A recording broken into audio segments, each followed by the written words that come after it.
Hello team, welcome finally to another ATP Geopolitics video with myself, Jonathan at MSP, the news update for the 5th of February 2024. I say finally because I have produced two breaking news updates. Well, one was just a rant, and I've expunged my rantiness, and now it'll just be a calm survey of the news concerning hits and losses, strikes, and other bits and pieces on the front line. So here we have the Ukrainian general staff figures for the Russian losses for the day before. All the usual caveats apply. Of course, you can find those caveats in the description to the video below. 810 personnel lost. That's what we have seen the last couple of days, there or thereabouts. 5 tanks and 4 APVs. That's very low considering. And 18 artillery systems itself, lower than we have seen previously. There have been some heavy numbers in all of those categories on different days during the last week or two. Anti-aircraft system, one of those taken out, which will be good news for the Ukrainians as they're getting ready to bring in the F-16s. More news on that later. 19 vehicles and fuel tanks is actually, although that's a fairly decent number, it's lower than we have seen, and 7 pieces of special equipment. So the stats are, I guess, indicative of, who knows, maybe the weather getting in the way, maybe Russians succeeding in attacking, but mainly using infantry on the frontline places like Avdiivka, where they are moving through the datches in the south and having some success, arguably, there. So it could be that is a place where infantry are being used over and above tanks and IFVs, where they have shown really high losses. And we'll talk about that in a second with regard to Avdiivka. These are the losses that Andrew Perpetua has given today regarding his database. Unfortunately, I couldn't update the map because of technical issues, but he has done this loss statistic. However, it's also worth noting here before we look at that. He says, it's so funny seeing the Russians compare my database to Lost Armor. Lost Armor is the Russian version of Oryx. It's their database that I talked about recently. Perun, in his video, pointing out its inaccuracies. My database is not perfect by any stretch, not pretending it is, but goddamn, Lost Armor is like 20 to 30% duplicates.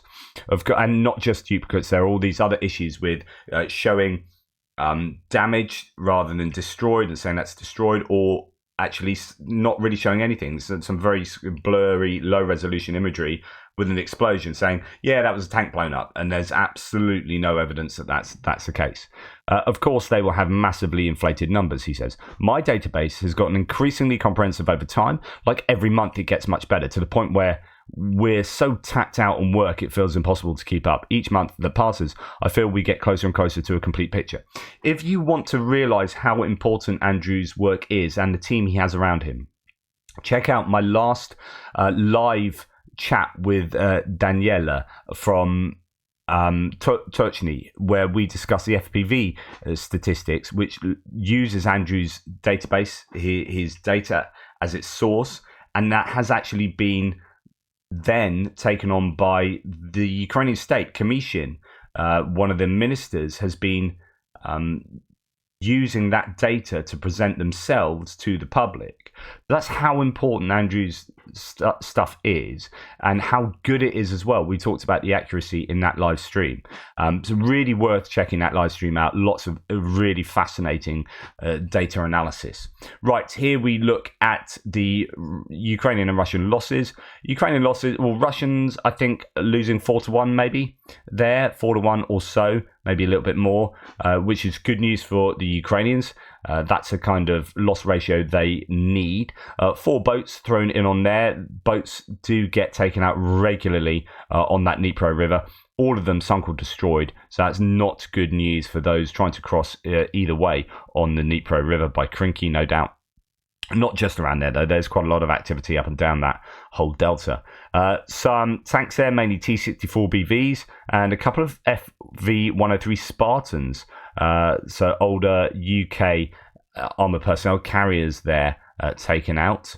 And then we look at the Russian equipment. There's a Strela 10 air defence system, short-range air defence system, electronic warfare equipment, some surveillance and comms, a number of pieces of artillery, including a multiple launch rocket system, BM-21 Grad. Then some tanks, differing ones, T-80s, T-72s, T-55 thrown in there as well, which is interesting because it means that the idea was that if T-55s are being blown up close to the front line, then that probably shows that the Russians are fairly desperate for tanks, rather than them being used much further back and as artillery or that kind of secondary fire mode. I don't know exactly where that was hit, but I do feel it's in the Kherson region. I'm sure I saw that footage a couple of days ago. And then we've got BMP 1s and 2s for infantry fighting vehicle losses, and MTLBs mainly entirely for the APC losses. Then trucks and civilian vehicles to add to that. So I think, as far as I'm concerned, the Russians have lost, I think, obviously a lot more in terms of number, but also the value of the equipment they've lost is a lot higher. So that is a good day for the Ukrainians with regard to the losses there. And then Andrew Perpetua adds a little bit here. So is that like 300 radios? He says, well, this is a translation of a Russian source. I'm not quite sure exactly what this means in terms of, I'm trying to get my head around the phrasing here, but what can I tell you about emotion? Some time ago, I was talking to a communications officer from one of the units storming Avdiivka. I asked him if they put digital radios in their vehicles, if they need help with that, meaning Sotnik kits. An extremely effed up communications officer answered. So first of all, reading between the lines, we can do a bit of inference here. The implication is that comms officers aren't in a good way. They're not happy with the communications. Quietly, calmly, without much emotion. We don't have as many radios as we have burning vehicles, which is when I say I can't quite understand is if he's saying that they don't have many radios as well as the fact that they have a lot of burning vehicles.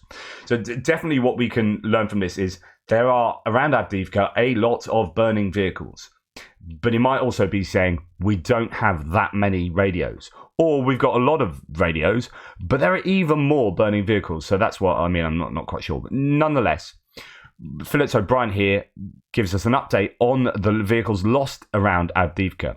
Reached an extraordinary 608, more than 200 tanks and almost 350 APCs or IFVs. This is one small town in just a few months, and with photographic evidence. What I wrote, that tanks were too easy to destroy and heading towards obsolescence. So he's one of those that thinks they are heading towards obsolescence. Other people say it's just the way you use them. However, when you have drones around, I don't know. I think almost you could build a case that just combined maneuvers are obsolete. Just like we're just moving into like drone warfare. Anyway, 608 as opposed to 46 for the Ukrainians. That's a massively beneficial ratio to the Ukrainians. It's just absolutely phenomenal. That's pretty much a 12-1, 11-12-1 ratio there.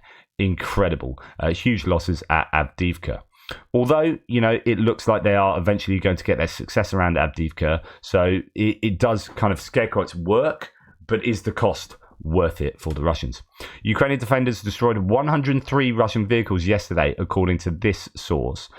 This was released yesterday, so that would refer to the day before. Most of them were destroyed with FPV drones. When distributing donations, please consider allocating as much as possible for FPV drones. Again, it talks to the idea that FPV drones are just this phenomenal resource for both sides.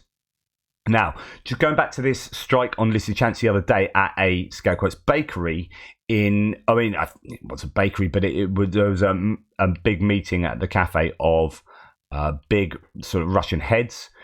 Confirmation earlier from a vehemently pro-Russia Donetsk correspondents that inside the Adriatic cafe were military targets. So the Russians initially claiming, this is, they've hit a bakery. You would not have the Ukrainians at this point in the war, with a lack of aid package from the US, sending a HIMARS missile into a random cafe for no reason. In her own words, top officials, prosecutors and local MPs all attended. Among the guests are top officials of the Ministry of Emergency Situations, prosecutors and local deputies. One of the prosecutors was with his pregnant wife and 5-year-old daughter. They all died. There are not 28 victims, but 29 if you take into account the unborn child. So whether that was true, I'm trying to sell this in as bad a way for the Ukrainians as possible, or that could be true as well. One of the guests was a target. HIMARS is not a cheap toy, and of course it couldn't have happened without a gun gunner. Someone was saved by lack of punctuality. The guests were simply late for the birthday and the arrival happened before their eyes. Someone received shrapnel wounds. Okay, so someone else reporting on this. HIMARS strike on hospitality venue Adriatica, according to War Translated, in occupied Lysychansk in Luhansk on the 3rd of February, destroyed dozens of LPR officials, including Emergency Services Minister Alexei Poltelshenko, public prosecutors, policemen, local deputies, and defectors. That's a quote. According to Russian sources, the strike was adjusted by someone present at the venue or nearby, knowing the positions of the attendees. The information about the strike emerged on Russian news channels with the context that it was a random civilian bakery that was attacked. Official news present this as a strike against civilians. However, leaks from smaller Russian channels reveal that it was a congregation of big local names that was targeted. A birthday party was being held there. However, it is claimed that some civilians, perhaps relatives of the officials, were also casualties of the strike. There are names of the targets floating about, but these are not confirmed. Ukraine did not take responsibility for the strike. Claims that HIMARS missiles are used come from the Russian side. So there you go. It looks like a fairly significant strike that may have caused the death of some collateral damage, as it might be seen, of human beings, civilians as well. But the argument would be that was absolutely kind of worth it from a strategic point of view, taking out all those big names and players in the war effort in the occupied territories there. Russia's emergency services called off for the night the search for a missing helicopter. So I reported yesterday Mi-8 was on a training flight for over... Did I report this or did I see this yesterday? I probably saw this, and here it is. Was on a training flight over Lake Onega in Karelia when it disappeared from radar with 3 crew on board. It's reported that the GPS locator was either not working or switched off. Okay, moving on to distant strikes and a very quiet night, really. Russian, this is to say nothing to do with last night particularly, but an interesting admission or claim by Yuri Ignat, the Air Force spokesman, that said that Kinzhals, these hypersonic missiles, are Dagger missiles, that the Russians say were unstoppable, and they seem to have been stopped largely by patriots in Kiev. They have succeeded elsewhere, but he says that the destruction of the A-50 is a serious blow for Putin. The West applauds it. Many administrations proactively publish videos of air defense work. This plays into the hands of the enemy. Okay, but the main thing he says, Russian Kinzhals miss more and more often.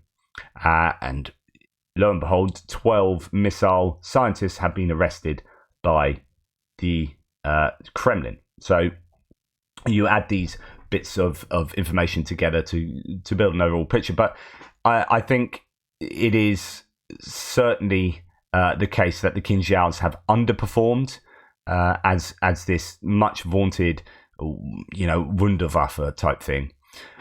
Several heavy explosions are recorded in Sevastopol, so that has been targeted over the last 24 hours. This came from last night, 9 o'clock my time last night. Moving on to other bits and pieces. So Zelensky has visited Robotyne in Zaporizhia Oblast, right on the front line. It lies on the highway to Tokmak, a key Russian logistics base just 20 kilometers away. Beyond Tokmak lies Melitopol, a critical city now under Russian occupation in the south. This is quite incredible, and it really does show the difference between Zelensky and for example, Putin. He goes right to the front line. He's been to Avdiivka, he's been to Bakhmut when that was under threat, and he is now in Robotyne, and apparently the soldiers were pretty surprised to see him. Oliver Carroll says, whatever you say about Zelensky, he's one brave man. Obviously measures have been taken, but Robotyne is as frontline as it goes. The soldiers seem genuinely startled to see him there. Quite incredible stuff. Now, double convict Strelkov, or Gherkin, evil Gherkin, may be back on the front line soon, just a week after being sentenced to 4 years for criticism of the Kremlin's handling of the war. Strelkov's lawyer, Alexander Molokov, says the MH17 convict, so remember he's been done in The Hague as a war criminal for being one of the people responsible for bringing down the Dutch airliner MH17. He may volunteer for the army to get released. So one of these sort of Z convict, Z group, stormtroopers that are sent in meat waves in places like Bakhmut, Avdiivka, so on and so forth. He could be one of those sent in a meat assault. It's one of those things. Your life expectancy is almost certainly going to be lowered if you volunteer, but Russian prisons themselves can't be the nicest places to be. So, a bit of a dilemma there.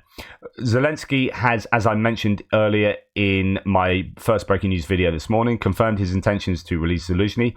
This came in an interview on Italian TV. Quote, "Of course, a reboot and a new beginning is necessary. When we talk about this, I mean the replacement of a number of state leaders, not only in the military sphere. I'm thinking about this replacement of Zelensky. It is true. The issue concerns the entire management group who drives the country's car." In other words, there's going to be potentially a big clear out of military personnel in the top echelons of the military hierarchy to give it a bit of a reboot. That could be very risky, or it could be just what's needed. Again, as I said this morning, I don't know, but that's the news. US National Security Advisor Jake Sullivan says that the US government will not get involved in any decisions regarding reshuffling all Ukrainian army leadership, which is a tacit admission that is kind of taking place. And then at the same time, Zelensky continues with his farewells on Facebook. So there is messages from other people to Zelensky and vice versa and whatnot. Be very difficult for us, but we will definitely never be ashamed. Happy that in this life and during the war, you were next to me, a man for whom Ukraine is truly above all. Happy birthday, friend. We believe in the best. We have already earned it. So that's kind of like, idea that bit of a goodbye going on there. Right, that's enough for the first news video. On with the second one. So thank you for watching. Please like, subscribe, and share. It's a bit of a shorter one today. Toodle pip. Speak soon.